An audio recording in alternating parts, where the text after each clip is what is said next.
ravi de prendre part à cette conférence internationale et je salue le Conseil de la concurrence d'avoir organisé une conférence sur une thématique de fond. Comme je l'ai précisé dans mon intervention, cette conférence n'a pas une portée purement sociale ou économique. Elle a une portée sociétale. Pourquoi? Parce qu'en cherchant à répondre à la question de quel modèle pour les économies de plateforme, nous cherchons à répondre à une vraie problématique que vivent tous les citoyens, des niveaux de services nouveaux qui sont nécessaires pour l'émancipation de la femme, pour le travail de l'homme et de la femme, dans le cadre de la nouvelle vie urbaine notamment que nous connaissons un peu partout. Et surtout en répondant aussi aux aspirations des nouvelles générations. Donc je voudrais dire, sur ce plan-là, nous avons été très précis. L'un des points d'entrée pour pouvoir aborder la question avec sérénité, c'est le Code du travail. Pourquoi? Parce qu'il est impensable dans le Maroc du XXIe siècle que ce type de service puisse émerger sans prendre en considération les droits des travailleuses et des travailleurs. Et nous avons un certain nombre de questions, au moins 4 ou 5, sur lesquelles il va falloir apporter des réponses précises. La première, c'est quel statut pour tous les gens qui travaillent dans cette économie-là. Si ce sont des salariés, il va falloir qu'ils touchent un salaire fixe, au moins. Ils peuvent avoir un variable, mais au-delà d'un salaire fixe. Et comme vous le voyez bien, une personne qui fait une course d'un point A à un point B, et autour du point B, elle a par exemple 3 clients à desservir, malheureusement la personne ne touche pas une rémunération sur les 3 clients qu'elle va desservir. Elle va toucher la rémunération juste entre le point A et le point B. Et donc vous voyez, ce n'est pas un vrai variable. C'est un variable un peu déguisé.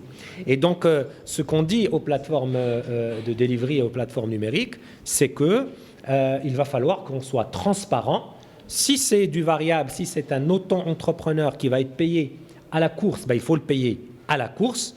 Et s'il va être payé à l'heure, il faut qu'il soit payé à l'heure. Donc, cette différenciation, cette distinction entre les différents statuts est nécessaire. Et nous voulons la faire dans le dialogue avec les entreprises qui sont dans les économies de plateforme, mais aussi avec les syndicats et les représentants de toute la masse, je dirais, humaine qui travaille sur ce secteur-là. Deuxième chose, la transparence des algorithmes.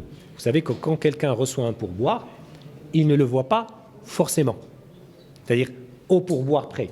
Et donc, c'est un élément qui est fondamental parce que dans le cadre de l'engagement pour pouvoir fournir ce type de service, il est important que la transparence des algorithmes, et ce n'est pas une transparence que nous cherchons pour le plaisir, c'est parce qu'elle a un impact direct sur la façon avec laquelle la personne travaille. Par exemple, une personne qui est rémunérée à la course peut être conduite à faire énormément de courses et ça peut avoir un impact négatif sur la question des accidents de la route. Vous savez que les chiffres de la NARSA, plus de 40% des accidents de la route sont issus des motos, en fait, des engins à deux roues.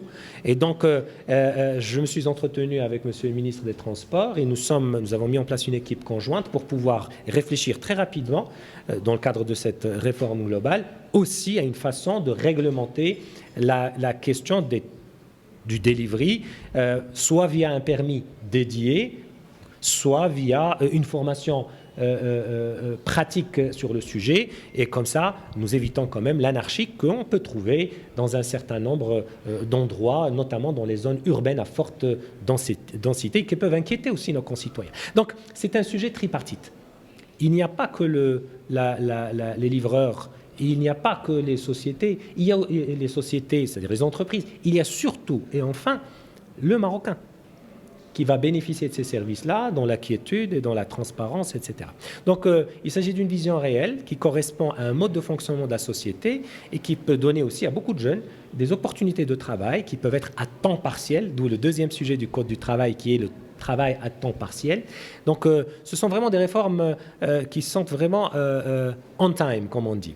Je voudrais juste signaler enfin qu'il n'existe pas encore de normes internationales au niveau de l'Organisation internationale du travail. Donc, il faut comprendre que notre pays fait partie des pionniers à l'échelle mondiale qui réfléchissent. Il y a le Mexique qui vient de faire un effort à ce sujet-là. Donc, nous faisons partie des pionniers à l'échelle mondiale qui réfléchissent à une façon de structurer le sujet en réponse à la demande de la société, pas juste pour avoir une réglementation, je dirais, qui va juste pour dire que nous avons coché la case de la réglementation. La 113e conférence de l'OIT a démarré à Genève la discussion sur ce sujet. Nous avons été très présents, très actifs. Nous espérons, par le biais de l'expérience marocaine, pouvoir aussi apporter une contribution à la réflexion mondiale. Pour suivre toute l'actualité d'EcoActu.ma, inscrivez-vous sur notre chaîne YouTube et rejoignez notre communauté sur Facebook et sur les autres réseaux sociaux.